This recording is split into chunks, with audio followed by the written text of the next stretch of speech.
este video te voy a enseñar a cómo poder activar el doblaje en tus videos de YouTube y ya lo puedes hacer desde el celular, ¿ok? Esto es lo más importante, que lo puedes hacer desde el teléfono y lo mejor de todo con solamente tener la aplicación oficial de YouTube Studio, esta que tú estás viendo aquí, esta, que todo creador de YouTube tiene esta aplicación. Entonces abrimos YouTube Studio normal así, ¿ok? Vamos a darle aquí donde dice contenido, le damos un clic allí.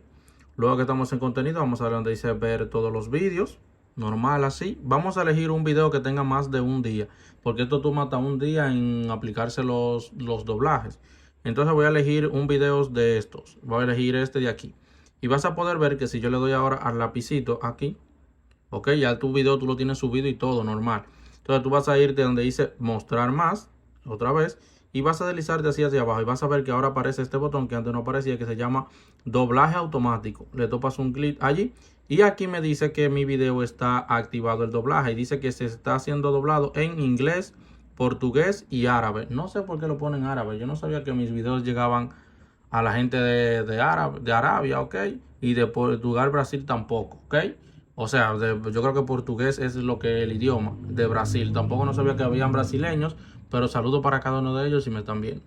Ok, si tú quieres mantenerlo activo en estos idiomas, lo dejas. Si no quieres que se traduzca en ninguno de todos, lo desactivas. Pero si tú quieres que estén, lo dejas así. Y si no quieres ningún doblaje, lo desactivas de aquí. Si quieres que todos los doblajes se activen en el video, pues lo activas ahí, listo. Si está desactivado, claro está.